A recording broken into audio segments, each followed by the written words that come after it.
വചനമെന്ന മായമില്ലാത്ത പാൽ കുടിപ്പാൻ വാഞ്ചിപ്പിൻ. എൻ്റെ വചനം കേൾക്കുന്നവന് നിത്യജീവനുണ്ട്. ദൈവപുത്രൻ്റെ സ്വരം കേൾക്കുന്നവർ ജീവിക്കും.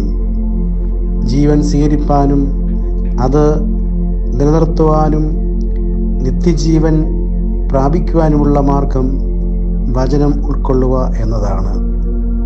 പിതാവ് അയച്ച പുത്രനെ സ്വീകരിക്കുന്നത് ജീവനിലേക്കുള്ള പ്രവേശനത്തിന് വഴി തുറക്കുന്നതായി കർത്താവ് നമ്മെ പഠിപ്പിക്കുന്നു. നമ്മിൽ ജീവൻ നിലനിർത്തുവാനും അത് സമൃദ്ധമാക്കുവാനുമുള്ള വഴിയാണ് കർത്താവിൻ്റെ സ്വരം ശ്രദ്ധിക്കുക എന്നത്. അതിൻ്റെ പരിപൂർണതയിലാണ് നാം നിത്യതയിലേക്ക് കടക്കുന്നത്. ക്ഷണികമായ നമ്മുടെ ഭൗതിക ജീവിതം വ്യർത്ഥമാക്കി കളയാതെ ദൈവവാത്സല്യത്തിൽ വളരാനുതകുന്ന വിധത്തിൽ വചനം നമ്മെ സ്വാധീനിക്കുകയും രൂപപ്പെടുത്തുകയും വേണം. ദൈവത്തിൽ വിശ്വസിക്കുകയും ദൈവപുത്രൻ്റെ വചനം പാലിക്കുകയും ചെയ്താൽ നാം നിത്യജീവൻ പ്രാപിക്കും. അതിൽ വളരുകയും ചെയ്യും.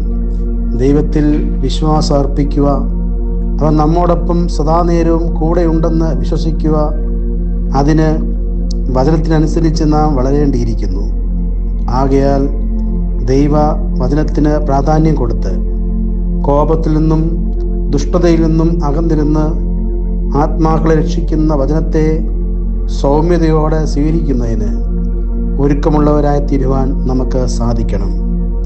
വചനം കേൾക്കുകയും അത് പ്രസ്താവിക്കുകയും മാത്രം ചെയ്യുന്നവരായി മാറാതെ പ്രവൃത്തിയിലൂടെ മറ്റുള്ളവർക്ക് ക്രിസ്തുവിനെ കാണിച്ചു കൊടുക്കുവാൻ നമുക്ക് സാധിക്കണം.